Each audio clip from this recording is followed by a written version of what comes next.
দাঁড়িয়ে থাকে আর আমরা ছোটরা বসে পড়ি, তখন খুব খারাপ লাগে। এই জন্য বলছি, যারা এখনো বাইরে আছেন তারা ভিতরে এসে আপনারা অন্তত পক্ষে চেয়ারটি দখল করে বসুন, না হলে পরবর্তী সময় বিশৃঙ্খলা দেখা দিবে।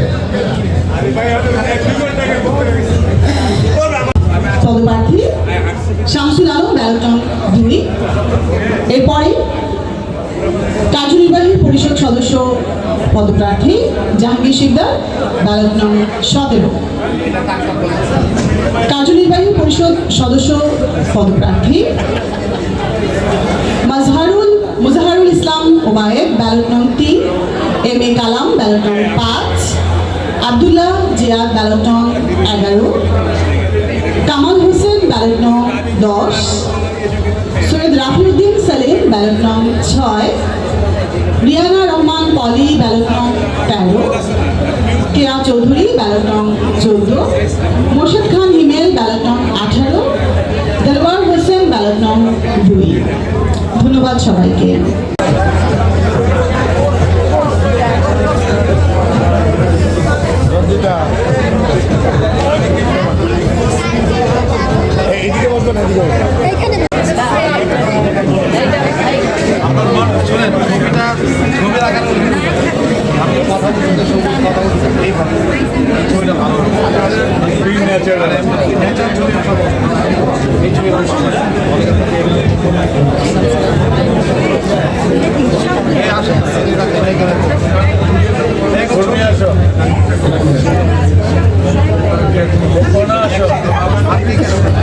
জাসাস সিনিয়র যুগ্ম আহ্বায়ক জনাব লিয়াকত আলী সাহেব সবার সাথে সবাই পরিচয় করিয়ে দিচ্ছেন।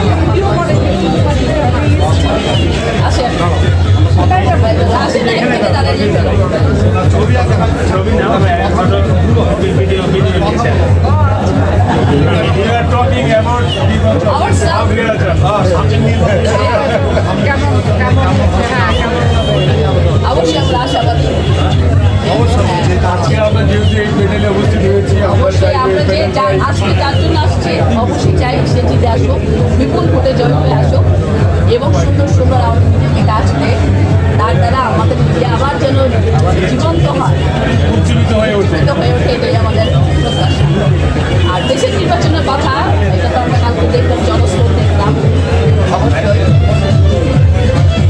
আর আমাদের সাথে পেয়েছি আমাদের জাসাসের সিনিয়র সহসভাপতি লিয়াকত হোসেন ভাই, প্লাস লিয়াকত আলী ভাই এবং ঢাকা বিশ্ববিদ্যালয়ের সিনিয়র সদস্য প্রাপ্তি আমাদের হয়েছে। তার ব্লেসিংটা আমাদের জন্য থাকবে, এটা আমরা সর্বদা আশা করি।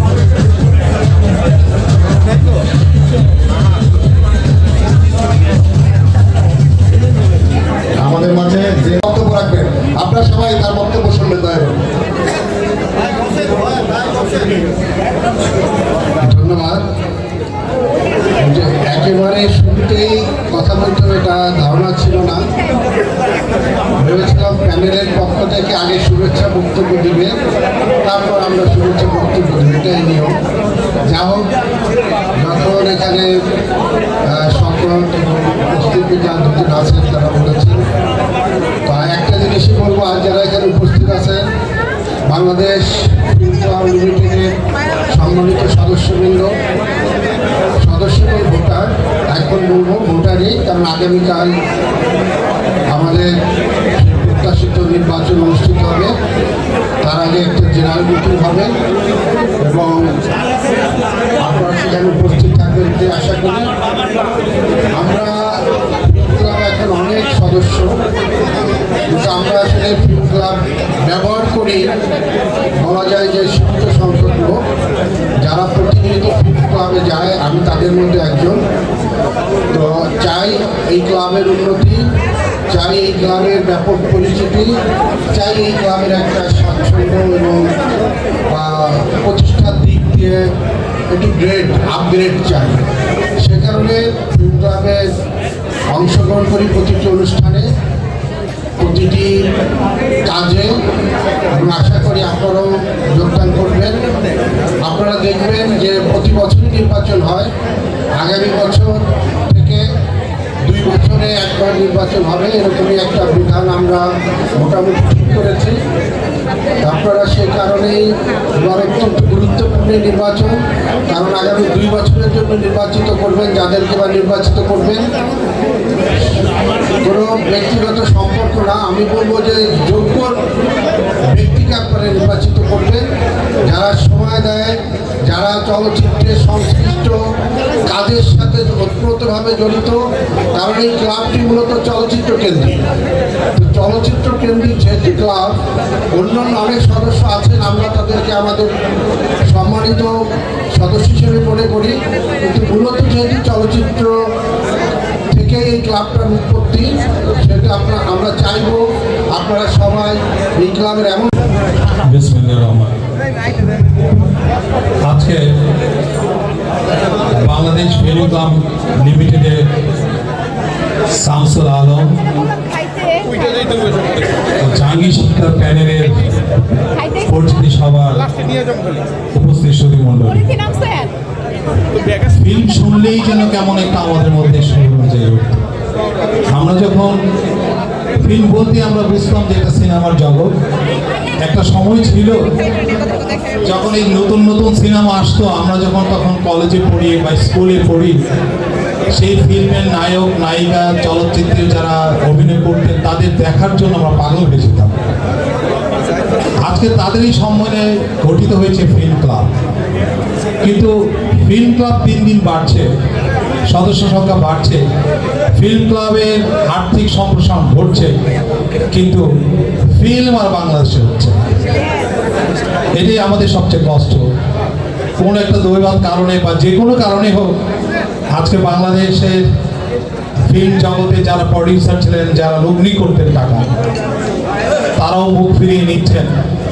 কারণ ফিল্মের সেই ফ্লেভার, পরিবার দিয়ে যে ফিল্ম দেখার জন্য আমরা যেতাম, এবং আপনারাও অনেক উৎসাহ নিয়ে সবাই ফিল্মের বিভিন্ন চরিত্র অভিনয় করতেন, যাদেরকে দেখার জন্য আমরা লাইন করতাম, সেই যুগটা আমাদের জন্য কেমন হারিয়ে যাচ্ছে।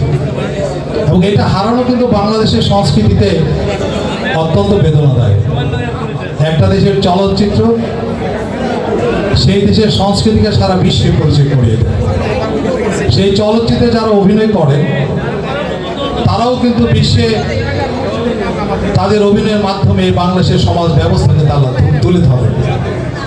আমি আশা করব এই ফিল্ম ক্লাবের যারা আজকে নতুন সদস্যরা হবেন, তারা যেমন ক্লাবকে সম্প্রসারিত করবেন, সেভাবে বাংলাদেশের চলচ্চিত্রকে আরও এগিয়ে নিয়ে যাবেন, এই আশা ব্যক্ত করে আমি আমার বক্তব্য শেষ করছি। বাংলাদেশ জিন্দাবাদ, বাংলাদেশ ফিল্ম ক্লাব জিন্দাবাদ। ধন্যবাদ সবাইকে।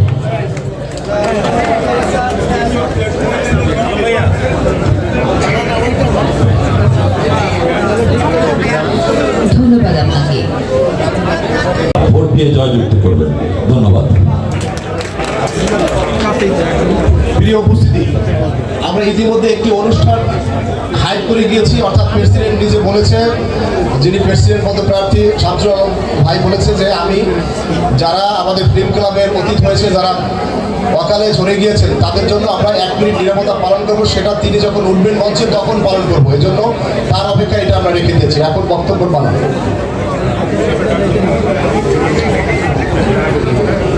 ধন্যবাদ জনাব আতিকুর রহমান লিটন, সাবেক film club president.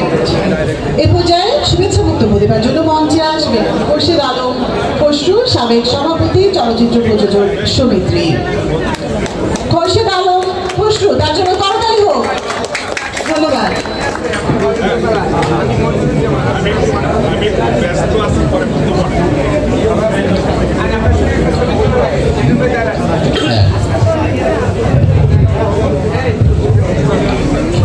Hello,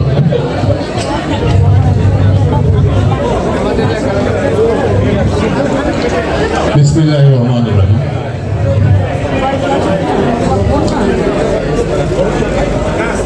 Bangladesh film ক্লাবের সকল সদস্যবৃন্দ, উপবিষ্ট মঞ্চে আমাদের আমাদের সবচেয়ে বর্ষিয়ান মিয়া আলাউদ্দিন ভাই, মঞ্চে উপস্থিত জেমস গ্রুপের অন্যতম কর্ণধার আমান ভাই, উপস্থিত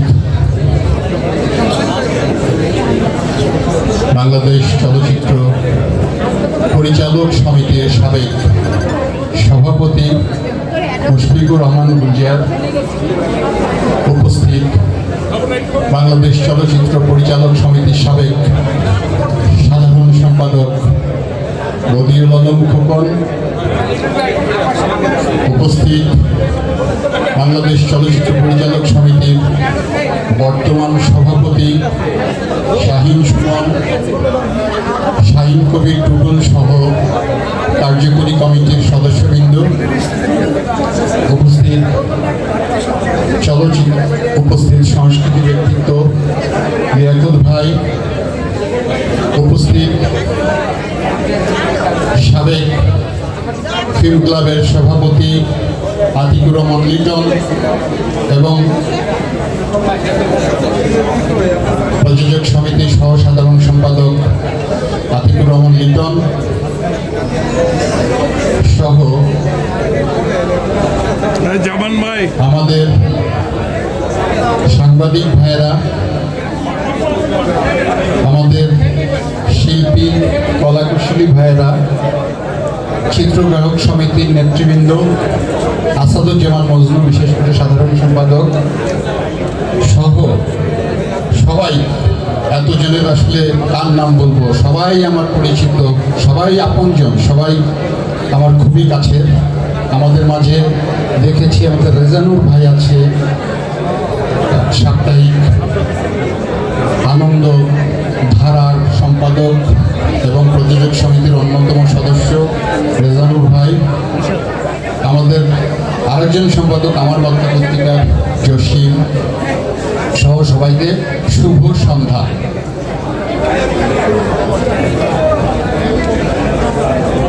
আমরা আজকে ফিল্ম ক্লাবের নির্বাচন উপলক্ষে আজকে শামসুল আলম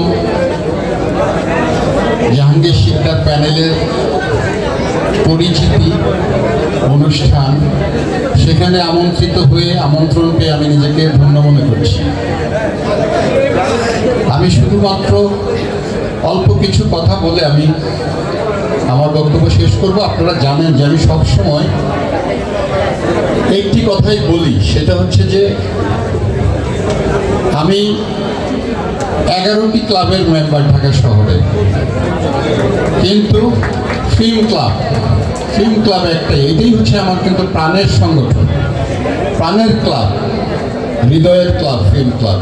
কারণ আমি ফিল্মের থেকেই আমার জন্ম, আমি ফিল্ম দিয়েই আমার পরিচিতি, ফিল্ম দিয়েই আমি খুশি। আমাকে চিনে, আমি প্রযোজক সমিতি, আমি 2000 সাল থেকে প্রযোজক সমিতির সাথে নেতৃত্ব দিয়ে এসেছি এবং এখন পর্যন্ত প্রযোজক সমিতিতে আছি, এবং সেখান থেকেই আসলে আমার পরিচিতি, যার জন্য ফিল্ম হচ্ছে আমার সব কিছু, আমার ধ্যান জ্ঞান ভিতর সবসময় ফিল্ম নিয়েই হচ্ছে আমার চিন্তা ভাবনা। অতএব ফিল্ম হচ্ছে আমার আপনজন, ফিল্মের সবাই আমার আপনজন এবং ফিল্মের সবাই আমরা এক পরিবারের সদস্য। আমরা এরকম 1 বছর আগে এরকম একটা সময় একটি পরিচিতি অনুষ্ঠানে আমরা আমাদের বর্তমান সভাপতি যিনি আছেন, বর্তমান সভাপতি বলেছিলেন যে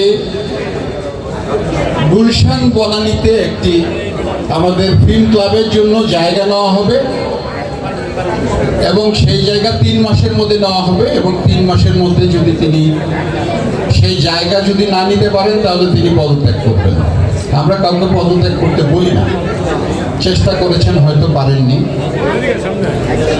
লিগারের পারমিশন, আমি এই কথাগুলো বলছি, এগুলো আগে বলছি, এগুলোর পেছনে যুক্তি আছে, যার জন্য আমি কারো কোনো বদনাম করতে আসিনি, কারোর বিরুদ্ধে বলতে আসিনি। সবাই আমরা একই পরিবারের সদস্য, কেউ অন্যভাবে নেবেন না, কেউ বিরোধিতা মনে করবেন না, সমালোচনা দরকার আছে। আমাদের এটা একটা, আমরা বলি যে film club, actually film club না, আমাদের হচ্ছে এটা হলো আমরা সবাই শেয়ার হোল্ডার, আমাদের একটা লিমিটেড কোম্পানি। ফিল্ম ক্লাবটা কিন্তু বলা হয় ফিল্ম ক্লাব, এই কথাগুলো আমি কিন্তু সবসময় বলি আপনাদের মাঝে একটু জাগরণ করার জন্য, বোঝার জন্য যে ফিল্ম ক্লাব, আমরা বলি সবাই বলে ক্লাব, একটা প্রচলিত অর্থে মনে হয় পাড়া মহল্লার ক্লাব, দুধ ভাত, কিন্তু তা না। আপনি এই জন্যই বলা যে আমাদের লোকেশন এখন যেখানে আছে, বর্তমান লোকেশন নিকেতন সোসাইটিতে, কখনো এটা একটা আবাসিক এলাকা, এই জায়গাটাতে কখনো লিগারের পারমিশন দিবে না। মানে হচ্ছে যে আপনার ড্রিঙ্কসের যে লাইসেন্স, আমাদের মাদকের লাইসেন্স, এটা দিবে না, লিগারের পারমিশন এই এলাকায় দিবে না, এই এলাকা থেকে সরতে হবে। এবং এই পর্যন্ত যারাই বলেন, আমাদের যারা আমরা বলি প্রবাদ পুরুষ, ক্লাবের জনক বা ক্লাবের প্রবাদ পুরুষ যাদের বলা হয়, রুবেল আজিজ, রাসেল আজিজ, এই যে যারা নামগুলো আছে, এটা কিন্তু আসলে লোকেশন বুঝে ওরা ক্লাব নেন, এবং এই ক্লাবগুলো গুলশান এবং বনানীর এই ওরিয়েন্টে যদি না হয়, আসলে এই ক্লাবের সদস্য কষ্ট হবে, এখানে ক্লাবও এটাকে ডেভেলপ করা খুব কষ্ট হবে। একটা গুলশান বনানীর মতো একটা জায়গায় ভালো লোকেশনে একটা সাইনবোর্ড টানানো গেলে ক্লাবের মেম্বারশিপ ধাই করে বেড়ে যাবে। যদি আমরা এই ক্লাবের লিগারের পারমিশন পাই, তাহলে প্রথমেই হচ্ছে যে লিগারের পারমিশন পেলে এক ধাপে এটা, এখন যদি 1 লাখ টাকা করে লাইফ মেম্বার দিচ্ছে, তখন এক ধাপে এটা 5 লাখ 10 লাখ টাকায় চলে যাবে। এই কথাগুলো বলার অর্থ হচ্ছে যে আমি যখন অল কমিউনিটি ক্লাবের মেম্বার হই 2 লাখ টাকা দিয়ে, অল কমিউনিটি ক্লাবের মেম্বার আমি এখন সেল করলে 30 লক্ষ টাকা আমি সেল করতে পারি। আমি হচ্ছে বোর্ড ক্লাবের মেম্বার হয়েছিলাম 5 লাখ টাকায়, আমি এখন সেল করলে 25 লাখ টাকা সেল করতে পারি। আমি 3 লাখ টাকায় গুলশান নর্থ ক্লাবের মেম্বার হয়েছিলাম, আমি এখন 40 লাখ টাকা আমার মেম্বারশিপটা বিক্রি করতে পারি।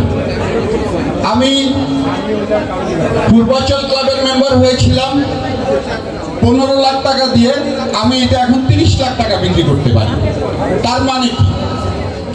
তার মানে হচ্ছে যে এইখানে আমি টাকা ইনভেস্ট করছি এফডিআর এর মতো, এইটা আমার একটা রিটার্ন আসবে, এইখানে আমার একটা রিটার্ন আসবে। আমি এই রিটার্নের আশায় আমি ক্লাবগুলোতে, আমি আবার হচ্ছে বনানী নর্থ ক্লাবের আবার ফর্ম নিয়ে আসছি 7.5 লাখ টাকা থেকে, কয়দিন আগে ছিল 5 লাখ, এখন 7.5 লাখ টাকা হয়ে গেছে। এটাও আশা করি যে একসময় 20, 30, 40 লাখ টাকা হবে।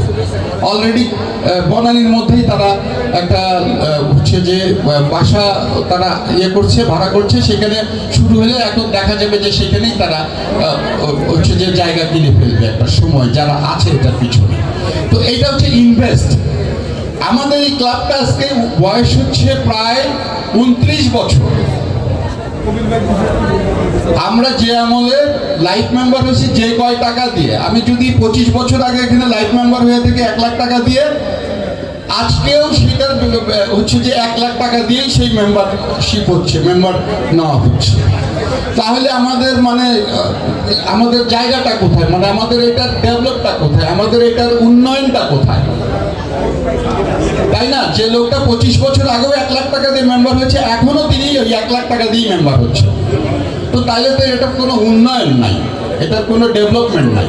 এই ডেভেলপমেন্টটাকে নিতে হবে, এবং ডেভেলপমেন্টটাকে নেওয়ার জন্য কিছু কাজ করলেই হয়ে যায়। যেমন আমরা খুব একবুক আশা করেছিলাম যে আমাদের নজরুল ভাই যখন আমাদের সভাপতি নির্বাচিত হলো, তিনি বলেছিলেন যে 3 মাসের মধ্যে তিনি বনানী গুলশানের একটা বড় একটা জায়গা নিয়ে, অনেক বিশাল জায়গা নিয়ে ক্লাব করবে, নতুন ঝকঝকে সাইনবোর্ড লাগবে, লিগারের পারমিশন হবে, এবং ধাই করে মেম্বারশিপ বেড়ে যাবে। ভাই, ওইটাই তো আমাদের আশা। বিপদে পড়লে আমরা এখানে যারা আছি, কেউ যদি 1 লাখ টাকার মেম্বার হই বা মেম্বার হয়েছি, আমার বিপদের সময় যদি আমি এটা 10 লাখ টাকা বিক্রি করে দিতে পারি, সেটাও কিন্তু আমার একটা শেল্টার।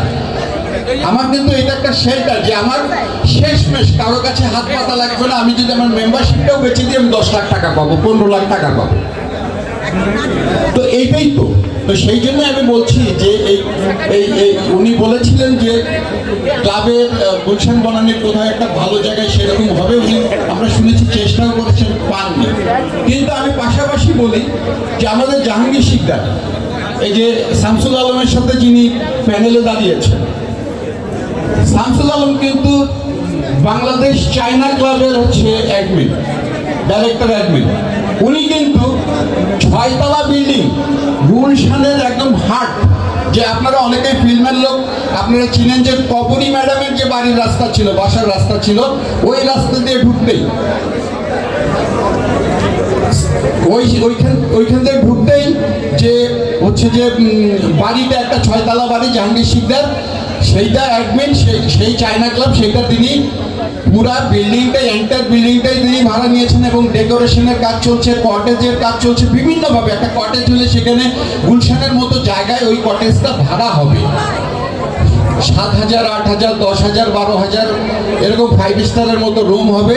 এটা সাধারণ পাবলিকের জন্য আর মেম্বারদের জন্য বিশাল ডিসকাউন্ট। আমাদের বল কমিটি ক্লাব, বোর্ড ক্লাব বা অন্যান্য ক্লাবে যেগুলো আছে যে মেম্বারদের জন্য 50% কম, আর বাইরে এটা ব্যবসাও আসছে, এটা ইনকামও আসছে, এগুলো সব ইনকামের সোর্স। তো জাহাঙ্গীর আলম 6 তলা বিল্ডিং তিনি কিন্তু কাজ করছেন। আপনারা হয়তো পিটা উৎসবে দেখেছেন যে সেই বিল্ডিং কাজ চলছে, সে বিল্ডিং নিয়েছে। এবং আমরা যে নর্থ ক্লাব আমাদের, আমি 10 বছরে 2025-2015 সালে আমরা সকালে যে জগিং করি, আমাদের জগার্স সোসাইটি, সেখান থেকে আমরা বললাম যে জগার্স ক্লাব করব। সেই ক্লাব করে সেখানেই আমরা হাতে হাতে টাকা তোলা শুরু করলাম 2010-এ। 2015-য় সেটার মেম্বারশিপ এখন 50 লক্ষ টাকা। আমি যে মেম্বারশিপটা 3 লাখ টাকায় হয়েছি 2010 সালে, এইটার 2015 সালে সেইটার ভ্যালু এখন 50 লক্ষ টাকা। তো এইটা কত বড় একটা আমাদের জন্য সিকিউরিটি। আমরা শুধু ক্লাবে আসবো, যাব, কার্ড খেলবো, চলে যাবো, সেটার জন্য তো না। আমি ড্রিঙ্ক করি না, আমি সিগারেট খাই না, আমি তাস খেলি না, কিন্তু তারপর আমি কতগুলো ক্লাবের মেম্বার, কি জন্য বলেন তো? এই যে এইটাই আমার একটা ইনভেস্ট। আমি যে কোনো সময় আমার কাছে মনে হয় যে আমি যদি এখন সবগুলো ক্লাবের মেম্বারশিপ বেচে দিই আমার 1.5-2 কোটি টাকা চলে আসবে, কিন্তু হয়তো আমি ক্লাবগুলোর মেম্বার হয়েছি হয়তো বা 20-25 লাখ টাকায় ম্যাক্সিমাম, কিন্তু 2-2.5 কোটি টাকা আমি বেচে চলে যাই। এখনো যদি মনে করি আমি বেচে চলে যেতে পারবো। তাহলে এইটা কত বড় একটা শেল্টার আমাদের জন্য, কত বড় একটা ব্যাকআপ।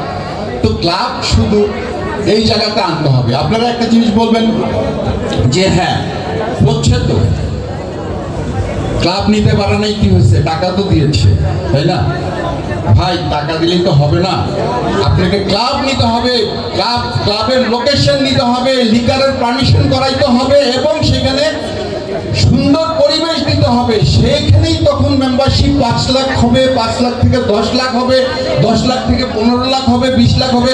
একটা জায়গা কিনে ফেলতে পারলে বাস, ঢাকার শহরে একটা জায়গা কিনে ফেলতে পারলেই সেটার ভ্যালুয়েশন চলে যাবে 40-50 লাখ টাকায় মেম্বারশিপের। এইগুলাই করতে হবে। এগুলো না করে আসলে এখন বলে যে আমরা 1 কোটি টাকা এফডিআর দিয়ে গেছি। 1 কোটি টাকা তো না, সেটা হচ্ছে যে আলমরা দিয়ে গেছিল 10 লাখ, 90 লাখ টাকা দিয়েছে। তো 90 লাখ টাকা দিয়েছে এফডিআর, ভালো কথা, আমি তাদেরকে সাধুবাদ জানাই। 90 লাখ টাকা এফডিআর দিয়েছে, কিন্তু আপনার হচ্ছে যে এই 90 লাখ টাকা যারা বলছে যে আমরা দিয়েছি, তারা তো আসলে দেয় নাই, দিয়েছে মেম্বাররা। যারা নতুন নতুন মেম্বার, উনি তো কাউকে বাড়ির থেকে এনে দেয়নি, তাই না? নিজের থেকেও দেয়নি, বাড়ির থেকেও এনেও দেয়নি, নতুন নতুন মেম্বার নিয়েছে। এই যে 50-60 জন মেম্বার নিয়েছে 1 লাখ টাকা করে, এখান থেকেই 50-60 লাখ টাকা আসছে। তো সেটা তো আমি মনে করি যে যারা আমাদের এই ক্লাবে মেম্বার হয়েছে, আমাদের এই ক্লাবের এই দুর্দশার মধ্যেও যে মেম্বার হয়েছে তাদেরকে ধন্যবাদ দিই। যারা মেম্বার হয়েছে, এই ক্লাবকে যারা পয়সা দিয়েছে এবং সেই টাকায় এফডিআর হয়েছে, আমরা তাদেরকে, এই নতুন যারা মেম্বার হয়েছে তাদেরকে আমি স্বাগতম জানাই এবং তাদেরকে অভিনন্দন জানাই যে তারা মেম্বার হয়েছে আমাদের এই ক্লাবের এইরকম সিচুয়েশনের মধ্যে। আমি আর বেশি করবো না, আমি শুধুমাত্র আমি একটা অডিট রিপোর্ট আমার একটা হাতে আছে, ওরা দিয়েছেন একটা অডিট রিপোর্ট। অডিট রিপোর্টের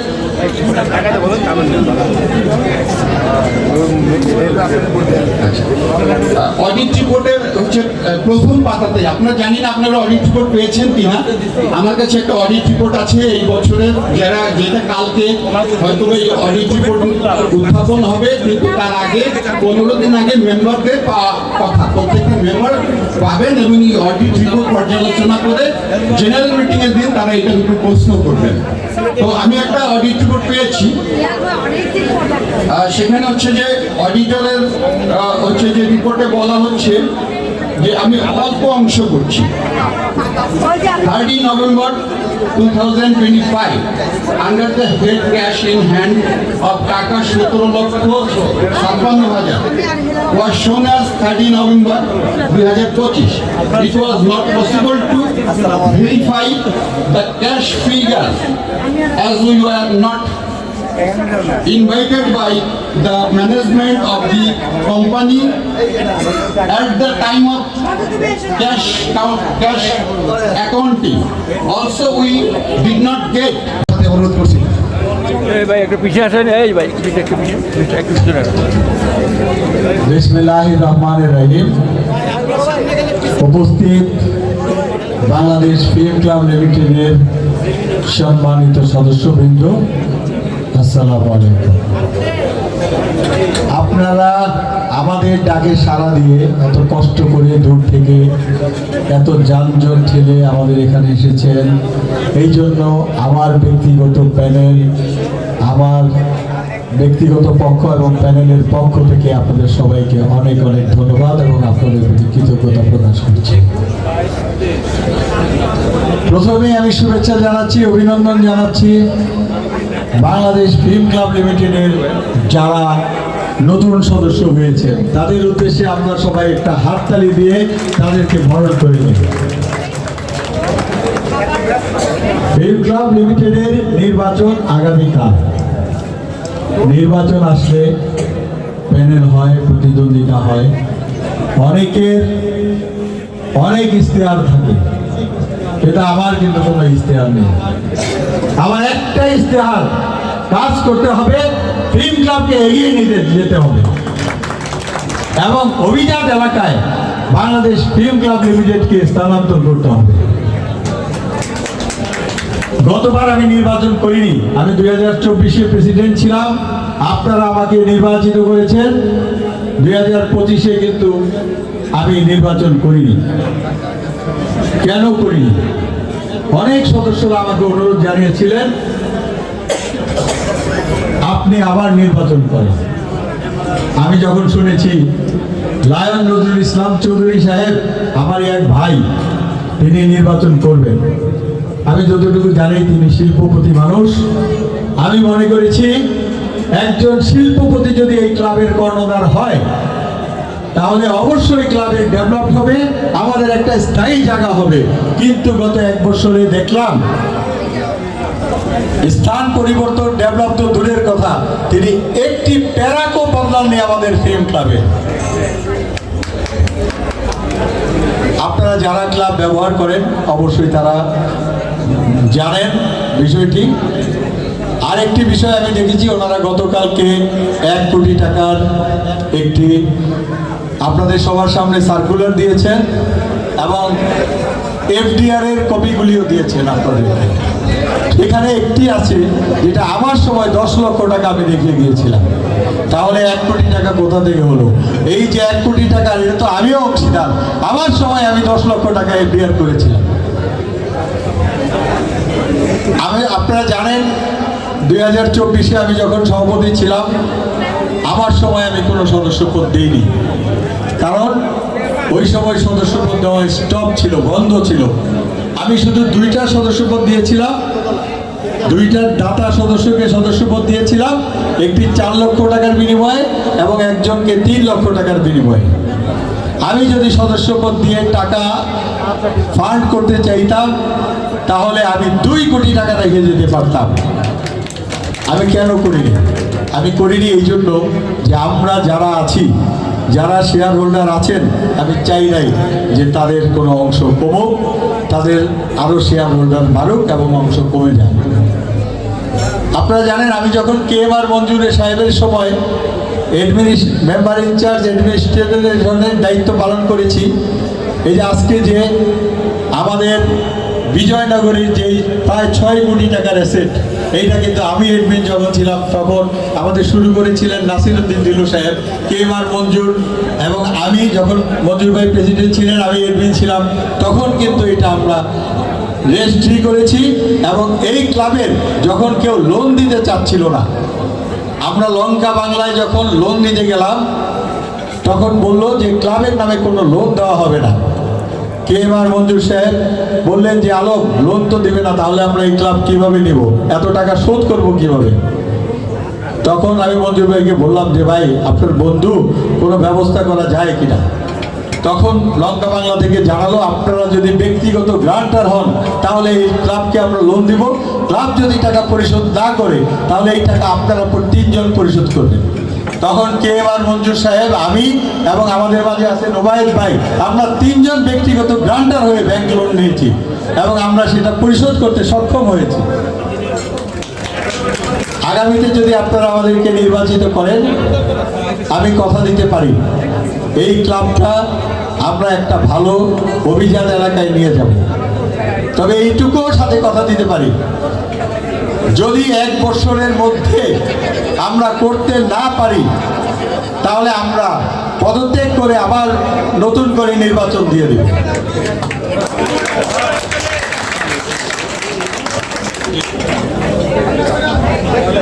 আমার সময়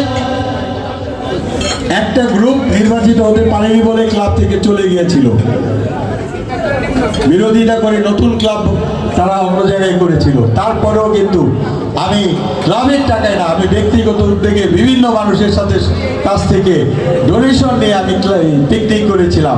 আজকে একটাই মাত্র আমাদের ফিল্ম ক্লাব, আমাদের ফিল্মের মানুষের আশা ছিল একটা সুন্দর পিকনিক হবে, একটা ভালো পরিবেশে আমরা পরিবার পরিজন নিয়ে পিকনিক করতে পারবো।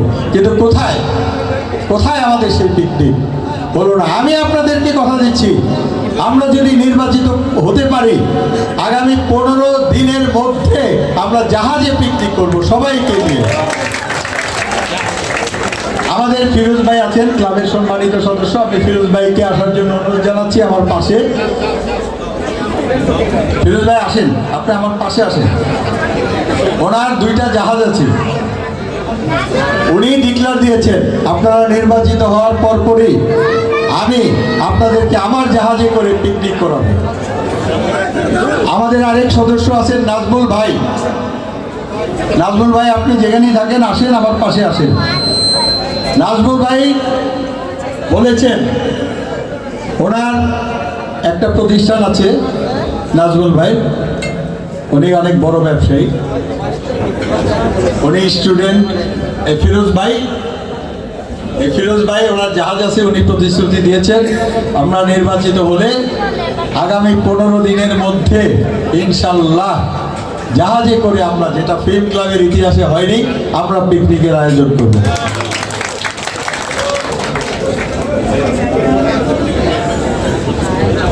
এই নাজমুল ভাই হচ্ছেন ক্রিয়েটিভ এডুকেশন কনসালটেন্টের কর্ণধার। তিনি ঘোষণা দিয়েছেন এই প্যানেল যদি নির্বাচিত হয় তাহলে ফিল্ম ক্লাবের যত সদস্য আছেন, বিদেশে যাওয়ার যত ভিসা প্রসেস স্টুডেন্টদের, ফিল্ম ক্লাবের সদস্যদের স্টুডেন্টদের উনি বিনা পয়সায় করে দিবেন। আর যারা সদস্য আছেন ওনারা যদি বাইরের কোনো দেশের ভিসা করতে চান, উনি ভিসা প্রসেসটা বিনা পয়সায় করে দিবেন, শুধুমাত্র ফিল্ম ক্লাবের মেম্বারদের জন্য। তা আমি একটা কথাই বলতে চাই, আমি কথায় নয় কাজে বিশ্বাসী। গত কমিটি বলেছিলেন আমরা যদি ক্লাবটা স্থানান্তর করতে না পারি 6 মাসের মধ্যে আমরা সবাই রিজাইন দিব। আপনারা বলেন ওনারা কি রিজাইন দিয়েছে? দেয়নি। তবে আমি বলছি 1 বছরের মধ্যে যদি আমি ক্লাবটা স্থানান্তরিত করতে না পারি আমার কমিটির কেউ রিজাইন দেখ আর না দেখ, আমি রিজাইন দিয়ে দিব, কারণ আমি অক্ষম, আমি কিছু করতে পারিনি। আপনারা যদি বলেন আমি রিজাইন লেটারটা এখনই আপনাদের সামনে লিখে দিতে পারি। আমাদের আরেক সম্মানিত সদস্য আছেন মাহবুব ভাই, লায়ন মাহবুব ভাই। মাহবুব ভাই আমাদের জন্য, আমাদের সদস্যদের জন্য অনেক কিছু করার পরিকল্পনা করেছেন। আজকে সময় সংক্ষিপ্ত, অনেক সময় হয়ে গেছে।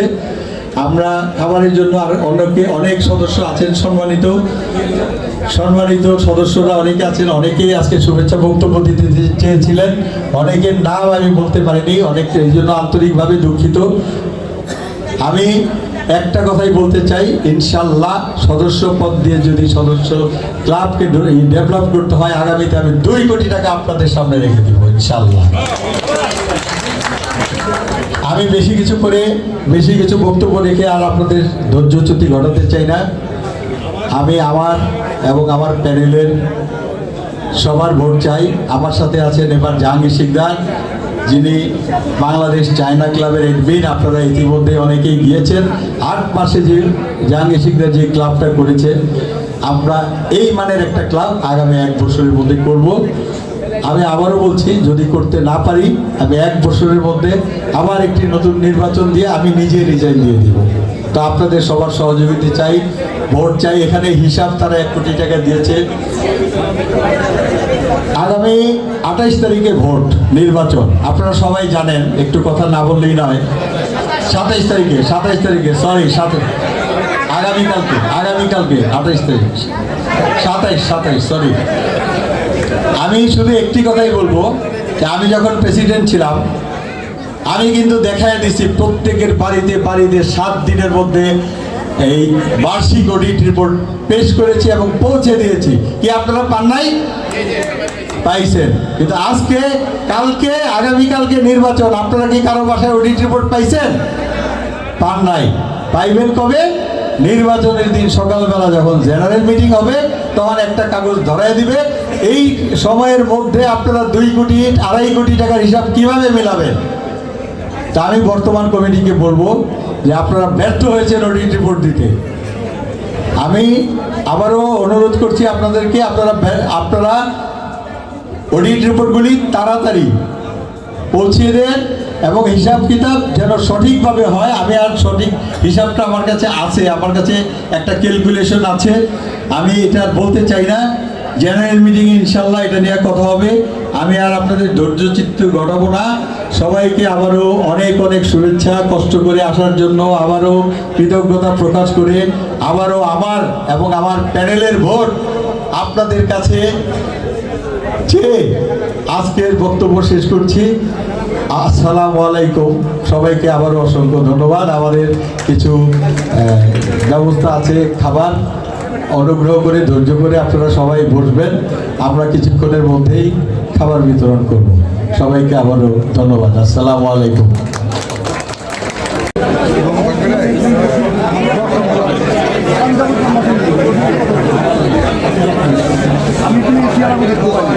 আসসালামু আলাইকুম।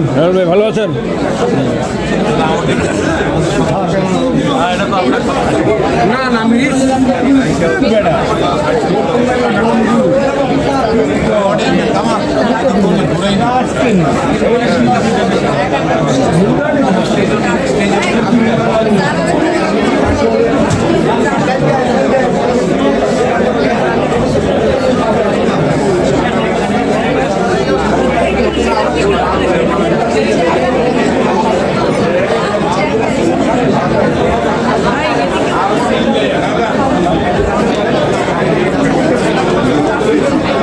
ওরে সব বাদ নাই। আমাদের